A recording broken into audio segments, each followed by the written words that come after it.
Carta a los Hebreos. Hebreos, capítulo 1.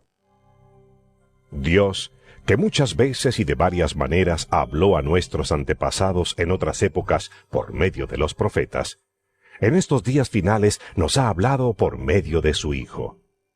A éste lo designó heredero de todo, y por medio de él hizo el universo. El Hijo es el resplandor de la gloria de Dios, la fiel imagen de lo que Él es, y el que sostiene todas las cosas con su palabra poderosa. Después de llevar a cabo la purificación de los pecados, se sentó a la derecha de la majestad en las alturas. Así llegó a ser superior a los ángeles en la misma medida en que el nombre que ha heredado supera en excelencia al de ellos.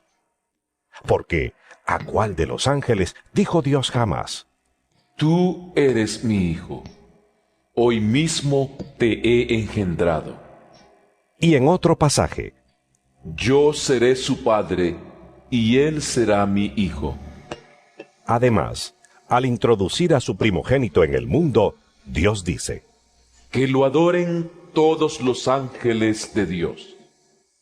En cuanto a los ángeles, dice: Él hace de los vientos sus ángeles, y de las llamas de fuego sus servidores. Pero con respecto al Hijo, dice: Tu trono, oh Dios, permanece por los siglos de los siglos, y el cetro de tu reino es un cetro de justicia. Has amado la justicia y odiado la maldad. Por eso Dios, tu Dios, te ha ungido con aceite de alegría, exaltándote por encima de tus compañeros. También dice: En el principio, oh Señor, tú afirmaste la tierra, y los cielos son la obra de tus manos. Ellos perecerán, pero tú permaneces para siempre. Todos ellos se desgastarán como un vestido. Los doblarás como un manto y cambiarán como ropa que se muda. Pero tú eres siempre el mismo, y tus años no tienen fin. ¿A cuál de los ángeles dijo Dios jamás: Siéntate a mi derecha, hasta que ponga a tus enemigos por estrado de tus pies? ¿No son todos los ángeles espíritus dedicados al servicio divino, enviados para ayudar a los que han de heredar la salvación?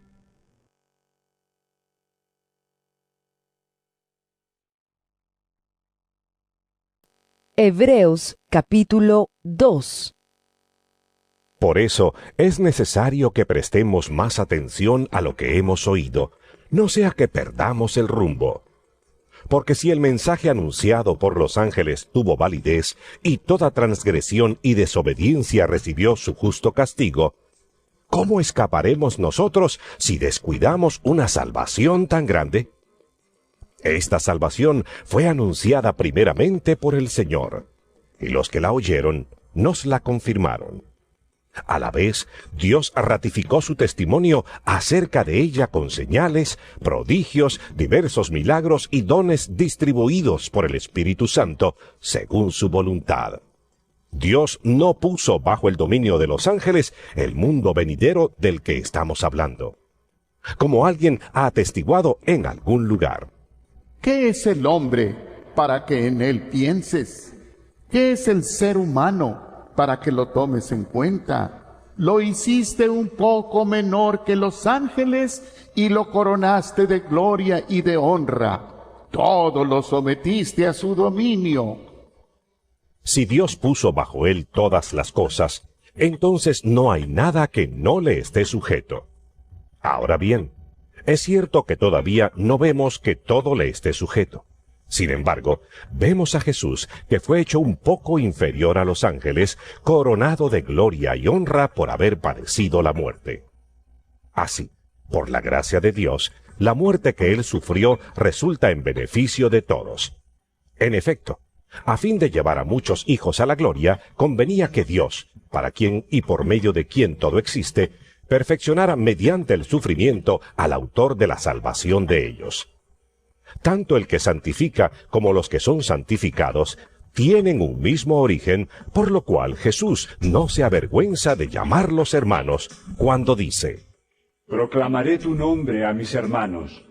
En medio de la congregación te alabaré. En otra parte dice: Yo confiaré en él.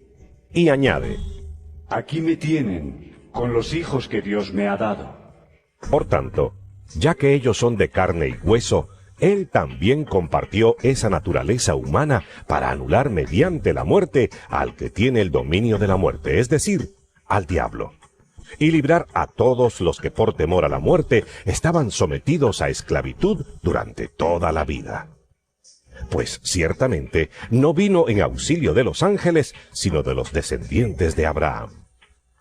Por eso era preciso que en todo se asemejara a sus hermanos para ser un sumo sacerdote fiel y misericordioso al servicio de Dios, a fin de expiar los pecados del pueblo. Por haber sufrido él mismo la tentación, puede socorrer a los que son tentados.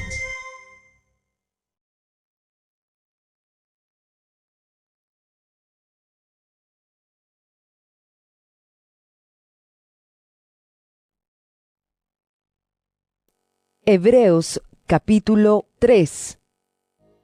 Por lo tanto, hermanos, ustedes que han sido santificados y que tienen parte en el mismo llamamiento celestial, consideren a Jesús, apóstol y sumo sacerdote de la fe que profesamos. Él fue fiel al que lo nombró, como lo fue también Moisés en toda la casa de Dios. De hecho, Jesús ha sido estimado digno de mayor honor que Moisés, así como el constructor de una casa recibe mayor honor que la casa misma. Porque toda casa tiene su constructor, pero el constructor de todo es Dios.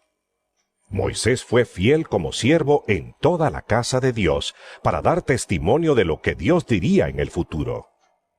Cristo, en cambio, es fiel como hijo al frente de la casa de Dios. Y esa casa somos nosotros, con tal que mantengamos nuestra confianza y la esperanza que nos enorgullece. Por eso, como dice el Espíritu Santo: Si ustedes oyen hoy su voz, no endurezcan el corazón como sucedió en la rebelión en aquel día de prueba en el desierto. Allí sus antepasados me tentaron y me pusieron a prueba, a pesar de haber visto mis obras 40 años. Por eso me enojé con aquella generación y dije: siempre se descarría su corazón y no han reconocido mis caminos. Así que, en mi enojo, hice este juramento: jamás entrarán en mi reposo. Cuídense, hermanos, de que ninguno de ustedes tenga un corazón pecaminoso e incrédulo que los haga apartarse del Dios vivo. Más bien, mientras dure ese hoy, anímense unos a otros cada día para que ninguno de ustedes se endurezca por el engaño del pecado. Hemos llegado a tener parte con Cristo con tal que retengamos firme hasta el fin la confianza que tuvimos al principio. Como se acaba de decir: Si ustedes oyen hoy su voz, no endurezcan el corazón como sucedió en la rebelión. Ahora bien, ¿quiénes fueron los que oyeron y se rebelaron? ¿No fueron acaso todos los que salieron de Egipto guiados por Moisés? ¿Y con quiénes se enojó Dios durante 40 años? ¿No fue acaso con los que pecaron, los cuales cayeron muertos en el desierto? ¿Y a quiénes juró Dios que jamás entrarían en su reposo, sino a los que desobedecieron? Como podemos ver, no pudieron entrar por causa de su incredulidad.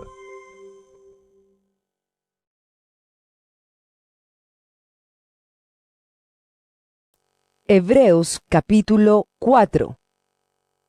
Cuidémonos, por tanto, no sea que, aunque la promesa de entrar en su reposo sigue vigente, alguno de ustedes parezca quedarse atrás. Porque a nosotros, lo mismo que a ellos, se nos ha anunciado la buena noticia, Pero el mensaje que escucharon no les sirvió de nada porque no se unieron en la fe a los que habían prestado atención a ese mensaje. En tal reposo entramos los que somos creyentes conforme Dios ha dicho. Así que, en mi enojo, hice este juramento: jamás entrarán en mi reposo. Es cierto que su trabajo quedó terminado con la creación del mundo, pues en algún lugar se ha dicho así del séptimo día. Y en el séptimo día reposó Dios de todas sus obras. Y en el pasaje citado también dice: Jamás entrarán en mi reposo. Sin embargo, todavía falta que algunos entren en ese reposo, y los primeros a quienes se les anunció la buena noticia no entraron por causa de su desobediencia.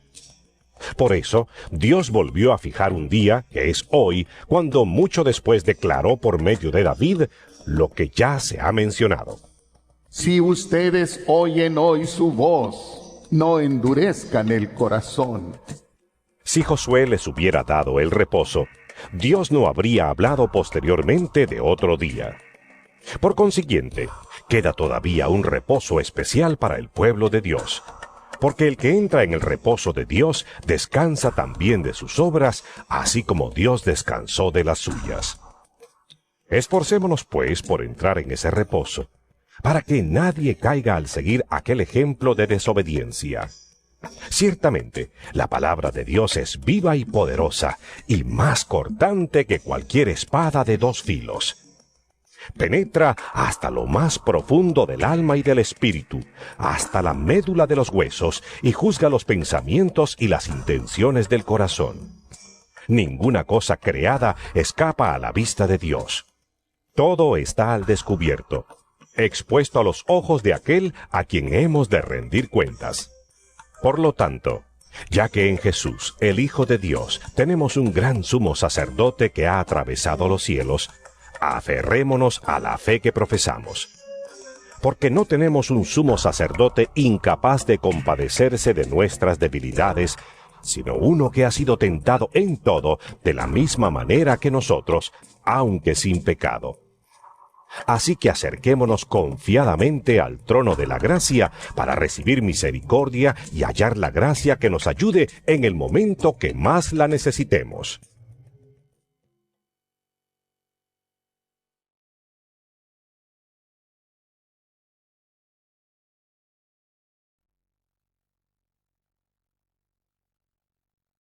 Hebreos capítulo 5. Todo sumo sacerdote es escogido de entre los hombres. Él mismo es nombrado para representar a su pueblo ante Dios y ofrecer dones y sacrificios por los pecados. Puede tratar con paciencia a los ignorantes y extraviados, ya que él mismo está sujeto a las debilidades humanas. Por tal razón, se ve obligado a ofrecer sacrificios por sus propios pecados, como también por los del pueblo. Nadie ocupa ese cargo por iniciativa propia. Más bien, lo ocupa el que es llamado por Dios, como sucedió con Aarón.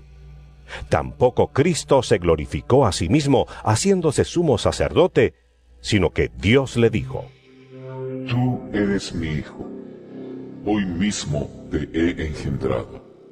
Y en otro pasaje dice: Tú eres sacerdote para siempre, según el orden de Melquisedec. En los días de su vida mortal, Jesús ofreció oraciones y súplicas con fuerte clamor y lágrimas al que podía salvarlo de la muerte, y fue escuchado por su reverente sumisión. Aunque era hijo, mediante el sufrimiento, aprendió a obedecer y, consumada su perfección, llegó a ser autor de salvación eterna para todos los que le obedecen.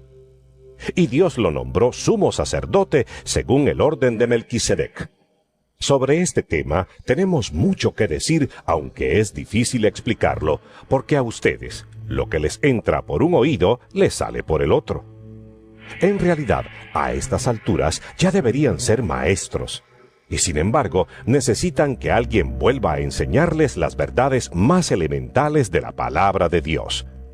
Dicho de otro modo, necesitan leche en vez de alimento sólido. El que solo se alimenta de leche es inexperto en el mensaje de justicia, es como un niño de pecho. En cambio, el alimento sólido es para los adultos, para los que tienen la capacidad de distinguir entre lo bueno y lo malo, pues han ejercitado su facultad de percepción espiritual.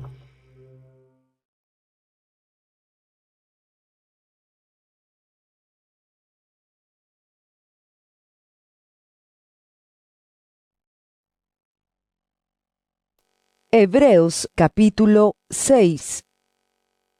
Por eso, dejando a un lado las enseñanzas elementales acerca de Cristo, avancemos hacia la madurez. No volvamos a poner los fundamentos, tales como el arrepentimiento de las obras que conducen a la muerte, la fe en Dios, la instrucción sobre bautismos, la imposición de manos, la resurrección de los muertos y el juicio eterno. Así procederemos si Dios lo permite. Es imposible que renueven su arrepentimiento aquellos que han sido una vez iluminados, que han saboreado el don celestial, que han tenido parte en el Espíritu Santo y que han experimentado la buena palabra de Dios y los poderes del mundo venidero, y después de todo esto se han apartado. Es imposible porque así vuelven a crucificar para su propio mal al Hijo de Dios y lo exponen a la vergüenza pública. Cuando la tierra bebe la lluvia que con frecuencia cae sobre ella y produce una buena cosecha para los que la cultivan, recibe bendición de Dios. En cambio, cuando produce espinos y cardos, no vale nada. Está a punto de ser maldecida y acabará por ser quemada. En cuanto a ustedes, queridos hermanos, aunque nos expresamos así, estamos seguros de que les espera lo mejor, es decir, lo que atañe a la salvación. Porque Dios no es injusto como para olvidarse de las obras y del amor que, para su gloria, ustedes han mostrado sirviendo a los santos, como lo siguen haciendo. Deseamos, sin embargo, que cada uno de ustedes siga mostrando ese mismo empeño hasta la realización final y completa de su esperanza. No sean perezosos, más bien imiten a quienes por su fe y paciencia heredan las promesas. Cuando Dios hizo su promesa a Abraham, como no tenía a nadie superior por quien jurar, juró por sí mismo y dijo: Te bendeciré en gran manera y multiplicaré tu descendencia. Y así, después de esperar con paciencia, Abraham recibió lo que se le había prometido. Los seres humanos juran por alguien superior a ellos mismos, y el juramento, al confirmar lo que se ha dicho, pone punto final a toda discusión. Por eso Dios, queriendo demostrar claramente a los herederos de la promesa que su propósito es inmutable, la confirmó con un juramento. Lo hizo así para que, mediante la promesa y el juramento, que son dos realidades inmutables en las cuales es imposible que Dios mienta, tengamos un estímulo poderoso los que, buscando refugio, nos aferramos a la esperanza que está delante de nosotros. Tenemos como firme y segura ancla del alma una esperanza que penetra hasta detrás de la cortina del santuario, hasta donde Jesús, el precursor, entró por nosotros, llegando a ser sumo sacerdote para siempre, según el orden de Melquisedec.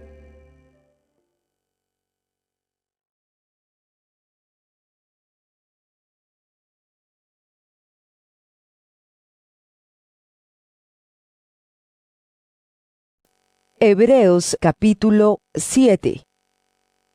Este Melquisedec, rey de Salem y sacerdote del Dios Altísimo, salió al encuentro de Abraham, que regresaba de derrotar a los reyes, y lo bendijo. Abraham a su vez le dio la 10ª parte de todo. El nombre Melquisedec significa, en primer lugar, rey de justicia, y además, rey de Salem, esto es, rey de paz. No tiene padre, ni madre, ni genealogía. No tiene comienzo ni fin. Pero a semejanza del Hijo de Dios, permanece como sacerdote para siempre. Consideren la grandeza de ese hombre, a quien nada menos que el patriarca Abraham dio la 10ª parte del botín. Ahora bien, los descendientes de Leví que reciben el sacerdocio tienen, por ley, el mandato de cobrar los diezmos del pueblo, es decir, de sus hermanos, aunque estos también son descendientes de Abraham. En cambio, Melquisedec, que no era descendiente de Leví, recibió los diezmos de Abraham y bendijo al que tenía las promesas. Es indiscutible que la persona que bendice es superior a la que recibe la bendición. En el caso de los levitas, los diezmos los reciben hombres mortales. En el otro caso, los recibe Melquisedec, de quien se da testimonio de que vive. Hasta podría decirse que Leví, quien ahora recibe los diezmos, los pagó por medio de Abraham, ya que Leví estaba presente en su antepasado Abraham cuando Melquisedec le salió al encuentro. Si hubiera sido posible alcanzar la perfección mediante el sacerdocio levítico, pues bajo éste se le dio la ley al pueblo, ¿qué necesidad había de que más adelante surgiera otro sacerdote según el orden de Melquisedec y no según el de Aarón? Porque cuando cambia el sacerdocio, también tiene que cambiarse la ley. En efecto, Jesús, de quien se dicen estas cosas, era de otra tribu de la cual nadie se ha dedicado al servicio del altar. Es evidente que nuestro Señor procedía de la tribu de Judá, respecto a la cual nada dijo Moisés con relación al sacerdocio. Y lo que hemos dicho resulta aún más evidente si, a semejanza de Melquisedec, surge otro sacerdote que ha llegado a serlo, no conforme a un requisito legal respecto al linaje humano, sino conforme al poder de una vida indestructible. Pues de él se da testimonio. Tú eres sacerdote para siempre, según el orden de Melquisedec. Por una parte, la ley anterior queda anulada por ser inútil e ineficaz, ya que no perfeccionó nada. Y por la otra, se introduce una esperanza mejor, mediante la cual nos acercamos a Dios. Y no fue sin juramento. Los otros sacerdotes llegaron a hacerlo sin juramento, mientras que éste llegó a hacerlo con el juramento de aquel que le dijo: El Señor ha jurado, y no cambiará de parecer. Tú eres sacerdote para siempre. Por tanto, Jesús ha llegado a ser el que garantiza un pacto superior. Ahora bien, como a aquellos sacerdotes la muerte les impedía seguir ejerciendo sus funciones, ha habido muchos de ellos. Pero como Jesús permanece para siempre, su sacerdocio es imperecedero. Por eso también puede salvar por completo a los que por medio de él se acercan a Dios, ya que vive siempre para interceder por ellos. Nos convenía tener un sumo sacerdote así, santo, irreprochable, puro, apartado de los pecadores y exaltado sobre los cielos. A diferencia de los otros sumos sacerdotes, él no tiene que ofrecer sacrificios día tras día, primero por sus propios pecados y luego por los del pueblo. Porque él ofreció el sacrificio una sola vez y para siempre, cuando se ofreció a sí mismo. De hecho, la ley designa como sumos sacerdotes a hombres débiles. Pero el juramento, posterior a la ley, designa al Hijo, quien ha sido hecho perfecto para siempre.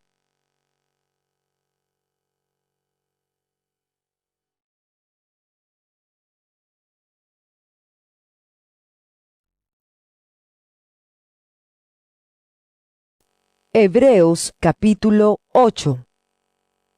Ahora bien, el punto principal de lo que venimos diciendo es que tenemos tal sumo sacerdote, aquel que se sentó a la derecha del trono de la majestad en el cielo, el que sirve en el santuario, es decir, en el verdadero tabernáculo levantado por el Señor y no por ningún ser humano. A todo sumo sacerdote se le nombra para presentar ofrendas y sacrificios, por lo cual es necesario que también tenga algo que ofrecer. Si Jesús estuviera en la tierra, no sería sacerdote, pues aquí ya hay sacerdotes que presentan las ofrendas en conformidad con la ley.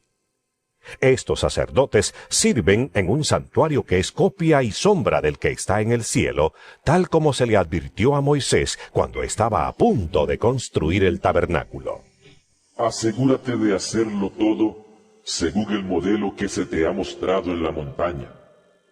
Pero el servicio sacerdotal que Jesús ha recibido es superior al de ellos, así como el pacto del cual es mediador es superior al antiguo, puesto que se basa en mejores promesas. Efectivamente, Si ese primer pacto hubiera sido perfecto, no habría lugar para un segundo pacto. Pero Dios, reprochándole sus defectos, dijo: Vienen días, dice el Señor, en que haré un nuevo pacto con la casa de Israel y con la casa de Judá. No será un pacto como el que hice con sus antepasados el día en que los tomé de la mano y los saqué de Egipto, ya que ellos no permanecieron fieles a mi pacto y yo los abandoné, dice el Señor. Este es el pacto que después de aquel tiempo haré con la casa de Israel, dice el Señor. Pondré mis leyes en su mente y las escribiré en su corazón. Yo seré su Dios y ellos serán mi pueblo. Ya no tendrá nadie que enseñar a su prójimo, ni dirá nadie a su hermano: conoce al Señor, porque todos, desde el más pequeño hasta el más grande, me conocerán.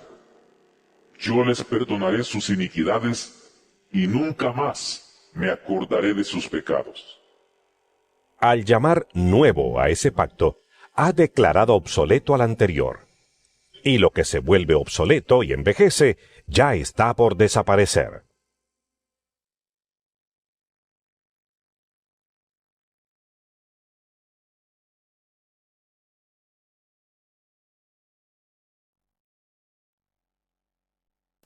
Hebreos capítulo 9. Ahora bien, el primer pacto tenía sus normas para el culto y un santuario terrenal. En efecto, se habilitó un tabernáculo de tal modo que en su primera parte, llamada el lugar santo, estaban el candelabro, la mesa y los panes consagrados. Tras la segunda cortina estaba la parte llamada el lugar santísimo, el cual tenía el altar de oro para el incienso y el arca del pacto, toda recubierta de oro. Dentro del arca había una urna de oro que contenía el maná, la vara de Aarón que había retoñado y las tablas del pacto. Encima del arca estaban los querubines de la gloria que cubrían con su sombra el lugar de la expiación. Pero ahora no se puede hablar de eso en detalle. Así dispuestas todas estas cosas, los sacerdotes entran continuamente en la primera parte del tabernáculo para celebrar el culto. Pero en la segunda parte entra únicamente el sumo sacerdote y sólo una vez al año, provisto siempre de sangre que ofrece por sí mismo y por los pecados de ignorancia cometidos por el pueblo. Con esto el Espíritu Santo da a entender que, mientras siga en pie el primer tabernáculo, aún no se habrá revelado el camino que conduce al lugar santísimo. Esto nos ilustra hoy día que las ofrendas y los sacrificios que allí se ofrecen no tienen poder alguno para perfeccionar la conciencia de los que celebran ese culto. No se trata más que de reglas externas relacionadas con alimentos, bebidas y diversas ceremonias de purificación, válidas solo hasta el tiempo señalado para reformarlo todo. Cristo, por el contrario, al presentarse como sumo sacerdote de los bienes definitivos en el tabernáculo más excelente y perfecto, no hecho por manos humanas, es decir, que no es de esta creación, entró una sola vez y para siempre en el lugar santísimo. No lo hizo con sangre de machos cabríos y becerros, sino con su propia sangre, logrando así un rescate eterno. La sangre de machos cabríos y de toros y las cenizas de una novilla rociadas sobre personas impuras, la santifican de modo que quedan limpias por fuera. Si esto es así, cuanto más la sangre de Cristo, quien por medio del Espíritu Eterno se ofreció sin mancha a Dios, purificará nuestra conciencia de las obras que conducen a la muerte, a fin de que sirvamos al Dios viviente. Por eso Cristo es mediador de un nuevo pacto, para que los llamados reciban la herencia eterna prometida, ahora que Él ha muerto para liberarlos de los pecados cometidos bajo el primer pacto. En el caso de un testamento, es necesario constatar la muerte del testador, pues un testamento solo adquiere validez cuando el testador muere y no entra en vigor mientras vive. De ahí que ni siquiera el primer pacto se haya establecido sin sangre. Después de promulgar todos los mandamientos de la ley a todo el pueblo, Moisés tomó la sangre de los becerros junto con agua, lana escarlata y ramas de hisopo, y roció el libro de la ley y a todo el pueblo, diciendo: Esta es la sangre del pacto que Dios ha mandado que ustedes cumplan. De la misma manera, roció con la sangre el tabernáculo y todos los objetos que se usaban en el culto. De hecho, la ley exige que casi todo sea purificado con sangre, pues sin derramamiento de sangre no hay perdón. Así que era necesario que las copias de las realidades celestiales fueran purificadas con esos sacrificios, pero que las realidades mismas lo fueran con sacrificios superiores a aquellos. En efecto, Cristo no entró en un santuario hecho por manos humanas, simple copia del verdadero santuario, sino en el cielo mismo, para presentarse ahora ante Dios en favor nuestro. Ni entró en el cielo para ofrecerse vez tras vez, como entra el sumo sacerdote en el lugar santísimo cada año con sangre ajena. Si así fuera, Cristo habría tenido que sufrir muchas veces desde la creación del mundo. Al contrario, ahora, al final de los tiempos, se ha presentado una sola vez y para siempre a fin de acabar con el pecado mediante el sacrificio de sí mismo. Y así como está establecido que los seres humanos mueran una sola vez y después venga el juicio, también Cristo fue ofrecido en sacrificio una sola vez para quitar los pecados de muchos, y aparecerá por segunda vez, ya no para cargar con pecado alguno, sino para traer salvación a quienes lo esperan.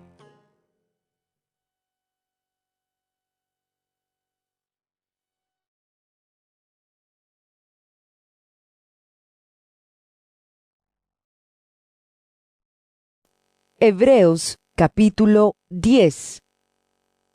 La ley es sólo una sombra de los bienes venideros y no la presencia misma de estas realidades. Por eso nunca puede, mediante los mismos sacrificios que se ofrecen sin cesar año tras año, hacer perfectos a los que adoran. De otra manera, ¿no habrían dejado ya de hacerse sacrificios? Pues los que rinden culto, purificados de una vez por todas, ya no se habrían sentido culpables de pecado. Pero esos sacrificios son un recordatorio anual de los pecados, ya que es imposible que la sangre de los toros y de los machos cabríos quite los pecados. Por eso, al entrar en el mundo, Cristo dijo: A ti no te complacen sacrificios ni ofrendas. En su lugar me preparaste un cuerpo. No te agradaron ni holocaustos ni sacrificios por el pecado. Por eso dije: aquí me tienes, como el libro dice de mí. He venido, oh Dios, a hacer tu voluntad. Primero dijo: sacrificios y ofrendas, holocaustos y expiaciones no te complacen ni fueron de tu agrado, a pesar de que la ley exigía que se ofrecieran. Luego añadió: aquí me tienes. He venido a hacer tu voluntad. Así quitó lo primero para establecer lo segundo. Y en virtud de esa voluntad somos santificados mediante el sacrificio del cuerpo de Jesucristo, ofrecido una vez y para siempre. Todo sacerdote celebra el culto día tras día ofreciendo repetidas veces los mismos sacrificios que nunca pueden quitar los pecados. Pero este sacerdote, después de ofrecer por los pecados un solo sacrificio para siempre, se sentó a la derecha de Dios, en espera de que sus enemigos sean puestos por estrado de sus pies. Porque con un solo sacrificio ha hecho perfectos para siempre a los que está santificando. También el Espíritu Santo nos da testimonio de ello. Primero dice: Este es el pacto que haré con ellos después de aquel tiempo, dice el Señor. Pondré mis leyes en su corazón y las escribiré en su mente. Después añade: y nunca más me acordaré de sus pecados y maldades. Y cuando estos han sido perdonados, ya no hace falta otro sacrificio por el pecado. Así que, hermanos, mediante la sangre de Jesús tenemos plena libertad para entrar en el lugar santísimo por el camino nuevo y vivo que Él nos ha abierto a través de la cortina, es decir, a través de su cuerpo, y tenemos además un gran sacerdote al frente de la familia de Dios.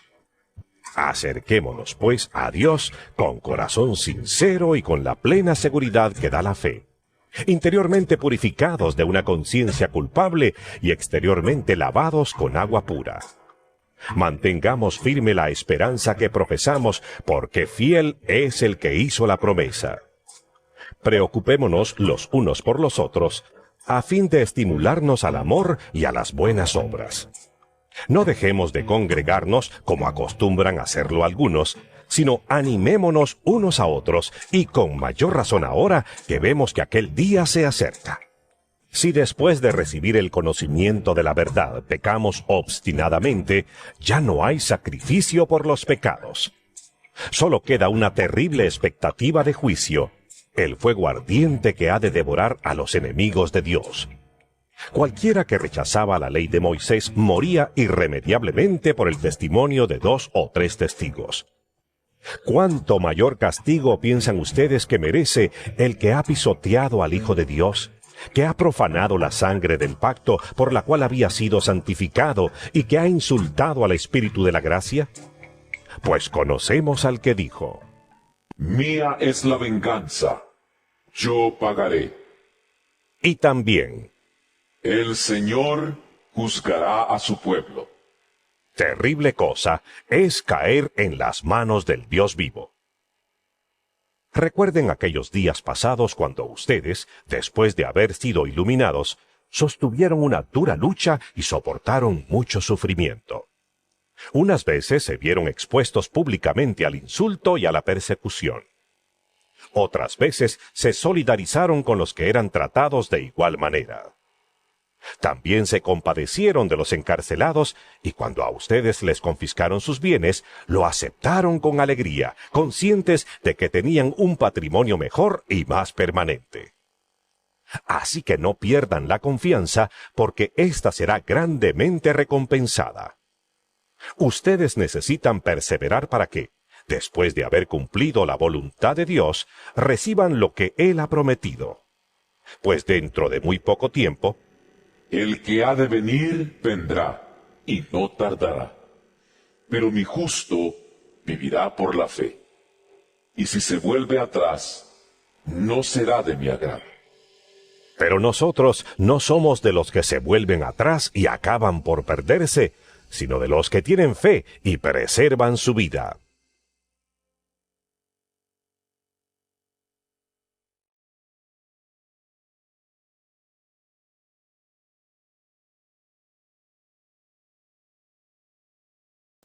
Hebreos capítulo 11.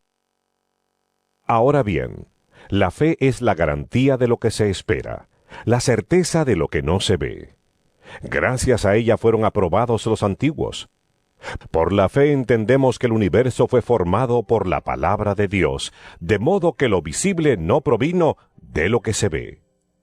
Por la fe Abel ofreció a Dios un sacrificio más aceptable que el de Caín, por lo cual recibió testimonio de ser justo, pues Dios aceptó su ofrenda. Y por la fe Abel, a pesar de estar muerto, habla todavía.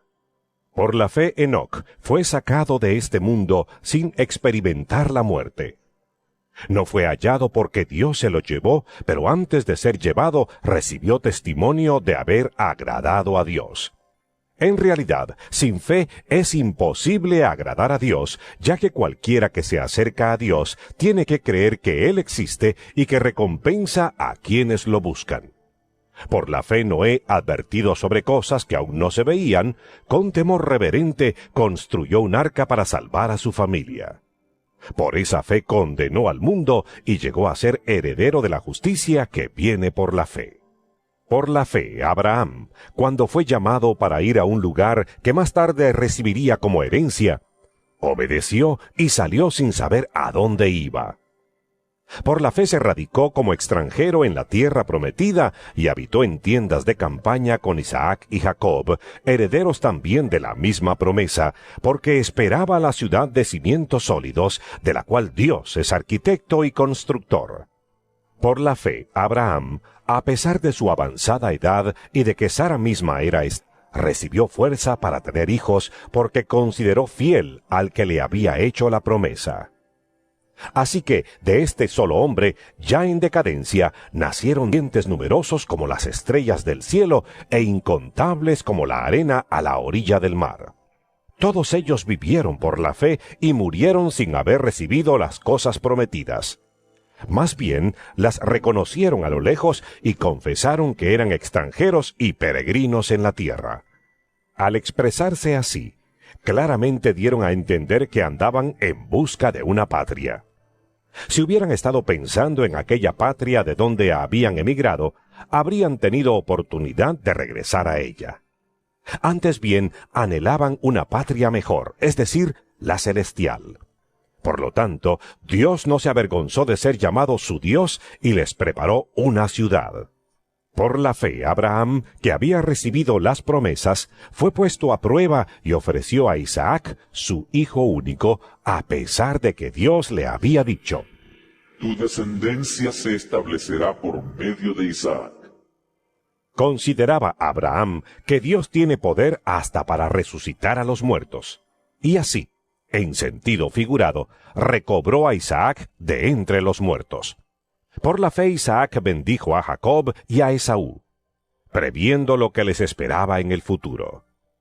Por la fe Jacob, cuando estaba a punto de morir, bendijo a cada uno de los hijos de José y adoró apoyándose en la punta de su bastón. Por la fe José, al fin de su vida, se refirió a la salida de los israelitas de Egipto y dio instrucciones acerca de sus restos mortales. Por la fe, Moisés, recién nacido, fue escondido por sus padres durante 3 meses porque vieron que era un niño precioso y no tuvieron miedo del edicto del rey. Por la fe, Moisés, ya adulto, renunció a ser llamado hijo de la hija del faraón. Prefirió ser maltratado con el pueblo de Dios a disfrutar de los efímeros placeres del pecado. Consideró que el oprobio por causa del Mesías era una mayor riqueza que los tesoros de Egipto, porque tenía la mirada puesta en la recompensa. Por la fe salió de Egipto sin tenerle miedo a la ira del rey, pues se mantuvo firme como si estuviera viendo al invisible. Por la fe celebró la Pascua y el rociamiento de la sangre, para que el exterminador de los primogénitos no tocara a los de Israel. Por la fe el pueblo cruzó el Mar Rojo como por tierra seca. Pero cuando los egipcios intentaron cruzarlo, se ahogaron. Por la fe cayeron las murallas de Jericó, después de haber marchado el pueblo 7 días a su alrededor. Por la fe la prostituta Rahab no murió junto con los desobedientes, pues había recibido en paz a los espías. ¿Qué más voy a decir? Me faltaría tiempo para hablar de Gedeón, Barak, Sansón, Jefté, David, Samuel y los profetas, los cuales por la fe conquistaron reinos, hicieron justicia y alcanzaron lo prometido, cerraron bocas de leones, apagaron la furia de las llamas y escaparon del filo de la espada. Sacaron fuerzas de flaqueza, se mostraron valientes en la guerra y pusieron en fuga a ejércitos extranjeros. Hubo mujeres que por la resurrección recobraron a sus muertos. Otros, en cambio, fueron muertos a golpes, pues para alcanzar una mejor resurrección no aceptaron que los pusieran en libertad. Otros sufrieron la prueba de burlas y azotes, e incluso de cadenas y cárceles. Fueron apedreados, aserrados por la mitad, asesinados a filo de espada. Anduvieron fugitivos de aquí para allá, cubiertos de pieles de oveja y de cabra, pasando necesidades, afligidos y maltratados. El mundo no merecía gente así. Anduvieron sin rumbo por desiertos y montañas, por cuevas y cavernas. Aunque todos obtuvieron un testimonio favorable mediante la fe, ninguno de ellos vio el cumplimiento de la promesa. Esto sucedió para que ellos no llegaran a la meta sin nosotros, pues Dios nos había preparado algo mejor.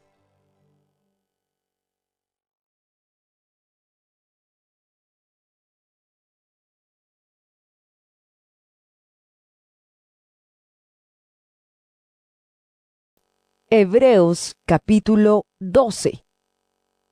Por tanto, también nosotros, que estamos rodeados de una multitud tan grande de testigos, despojémonos del lastre que nos estorba, en especial del pecado que nos asedia, y corramos con perseverancia la carrera que tenemos por delante. Fijemos la mirada en Jesús, el iniciador y perfeccionador de nuestra fe, quien por el gozo que le esperaba, soportó la cruz, menospreciando la vergüenza que ella significaba, y ahora está sentado a la derecha del trono de Dios. Así pues, consideren a aquel que perseveró frente a tanta oposición por parte de los pecadores, para que no se cansen ni pierdan el ánimo. En la lucha que ustedes libran contra el pecado, todavía no han tenido que resistir hasta derramar su sangre. Y ya han olvidado por completo las palabras de aliento que como a hijos se les dirige. Hijo mío, no tomes a la ligera la disciplina del Señor, ni te desanimes cuando te reprenda, porque el Señor disciplina a los que ama y azota a todo el que recibe como hijo. Lo que soportan es para su disciplina, pues Dios los está tratando como a hijos. ¿Qué hijo hay a quien el Padre no disciplina? Si a ustedes se les deja sin la disciplina que todos reciben, entonces son bastardos y no hijos legítimos. Después de todo, aunque nuestros padres humanos nos disciplinaban, los respetábamos. ¿No hemos de someternos con mayor razón al Padre de los Espíritus para que vivamos? En efecto, nuestros padres nos disciplinaban por un breve tiempo, como mejor les parecía. Pero Dios lo hace para nuestro bien, a fin de que participemos de su santidad. Ciertamente, ninguna disciplina, en el momento de recibirla, parece agradable, sino más bien penosa. Sin embargo, después produce una cosecha de justicia y paz para quienes han sido entrenados por ella. Por tanto, renueven las fuerzas de sus manos cansadas y de sus rodillas debilitadas. Hagan sendas derechas para sus pies, para que la pierna coja no se disloque, sino que se sane. Busquen la paz con todos y la santidad, sin la cual nadie verá al Señor. Asegúrense de que nadie deje de alcanzar la gracia de Dios, de que ninguna raíz amarga brote y cause dificultades y corrompa a muchos, y de que nadie sea inmoral ni profano como Esaú, quien por un solo plato de comida vendió sus derechos de hijo mayor. Después, como ya saben, cuando quiso heredar esa bendición, fue rechazado. No se le dio lugar para el arrepentimiento, aunque con lágrimas buscó la bendición. Ustedes no se han acercado a una montaña que se pueda tocar o que esté ardiendo en fuego, ni a oscuridad, tinieblas y tormenta, ni a sonido de trompeta, ni a tal clamor de palabras que quienes lo oyeron suplicaron que no se les hablara más, porque no podían soportar esta orden. Será apedreado todo el que toque la montaña, aunque sea un animal. Tan terrible era este espectáculo que Moisés dijo: Estoy temblando de miedo. Por el contrario, ustedes se han acercado al monte Sión, a la Jerusalén celestial, la ciudad del Dios viviente. Se han acercado a millares y millares de ángeles, a una asamblea gozosa, a la iglesia de los primogénitos inscritos en el cielo. Se han acercado a Dios, el juez de todos, a los espíritus de los justos que han llegado a la perfección, a Jesús, el mediador de un nuevo pacto, y a la sangre rociada que habla con más fuerza que la de Abel. Tengan cuidado de no rechazar al que habla, pues si no escaparon aquellos que rechazaron al que los amonestaba en la tierra, mucho menos escaparemos nosotros si le volvemos la espalda al que nos amonesta desde el cielo. En aquella ocasión, su voz conmovió la tierra, pero ahora ha prometido: Una vez más, haré que se estremezca no solo la tierra, sino también el cielo. La frase "una vez más" indica la transformación de las cosas movibles, es decir, las creadas para que permanezca lo inconmovible. Así que nosotros, que estamos recibiendo un reino inconmovible, seamos agradecidos. Inspirados por esta gratitud, adoremos a Dios como a Él le agrada, con temor reverente, porque nuestro Dios es fuego consumidor.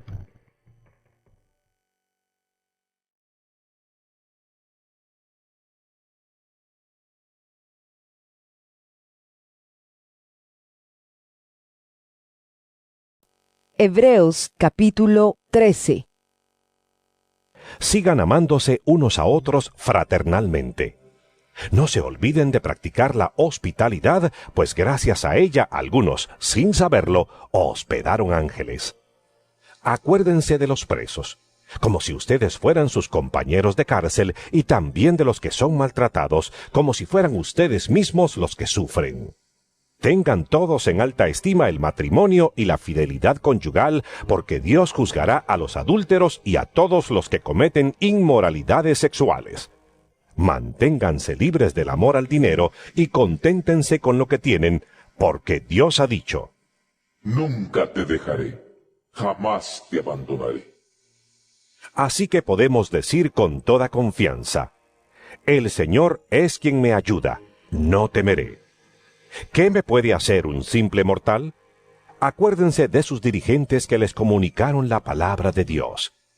Consideren cuál fue el resultado de su estilo de vida e imiten su fe. Jesucristo es el mismo ayer y hoy y por los siglos. No se dejen llevar por ninguna clase de enseñanzas extrañas. Conviene que el corazón sea fortalecido por la gracia y no por alimentos rituales que de nada aprovechan a quienes los comen. Nosotros tenemos un altar del cual no tienen derecho a comer los que ofician en el tabernáculo.